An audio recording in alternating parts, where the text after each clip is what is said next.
चलिए सभी लोगों को ग्लोबल ऑनलाइन क्लास पर बहुत बहुत स्वागत है। यहाँ पर हम लोग प्रतिस्थापन विधि के बारे में समझेंगे कि प्रतिस्थापन विधि क्या होता है, इससे किसी भी समीकरण को हल कैसे किया जाता है और वहाँ से x का और y का मान कैसे कैसे निकाला जाता है। चूंकि ये कई बार आपके एग्जाम में प्रतिस्थापन विधि से क्वेश्चन आता है, दे देता है ऐसे आपको दो गो समीकरण और कहता है कि इसे प्रतिस्थापन विधि से हल करें।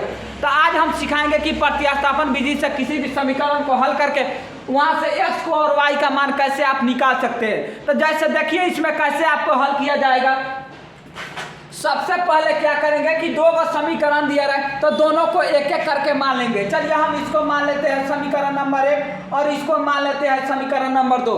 या तो आप समीकरण 1 से चलिए या तो समीकरण 2 से चलिए। चलिए हम समीकरण 1 से चलते हैं। यहाँ पर नीचे लिखिए समीकरण 1 से। समीकरण 1 क्या है आपका, x प्लस वाई बराबर 4। नीचे लिखिए x प्लस वाई बराबर 4। अब यहाँ से x का मान निकालिए ना जो y का मान निकालिए। चलिए हम x का मान निकालते हैं। तो x बराबर लिखिएगा तो 4 आई माइनस वाई। देखिए इधर आपका प्लस में y था, जब इस साइड आएगा तो इसे माइनस में y हो जाएगा। चलिए इसको समीकरण नंबर 3 मान लीजिए। अब जो x का मान आया है आप समीकरण 1 से निकाले हैं, अब इसको ले जाकर समीकरण 2 में रखिए। तो नीचे लिखिए x बराबर 4 माइनस में y समीकरण 2 में रखने पर। चलिए समीकरण 2 आपका यहाँ है 2x प्लस 3y बराबर में 5। नीचे लिखिए 2x प्लस में 3y बराबर में 5। अब यहाँ 2x x के जगह a वाला मान को रखना है। चलिए थोड़ा सा यहाँ पर हम लिखते हैं, आपका 2x है तो चलिए 2 का 2 लिखते हैं। x के जगह आपको 4 माइनस y लिख दीजिए, क्योंकि यहाँ पर आप x का मान निकाल लिए हैं। तो लिखिए तो 4 माइनस y, आप प्लस लिखिए क्योंकि आपका समीकरण में यहाँ पर प्लस दिया है। उसके बाद 3y का 3y रहेगा।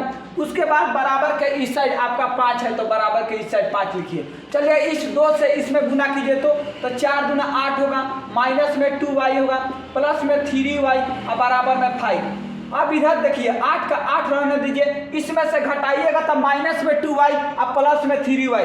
जब आपका घटेगा तो ये प्लस में y बचेगा और यहाँ 5 का 5। y बराबर आपको 5 ये आएगा तो 8 इस साइड तो माइनस, क्योंकि इस साइड 8 आपका प्लस में है, इस साइड जब जाएगा तो माइनस। चलिए y बराबर आपको क्या मिलेगा -3।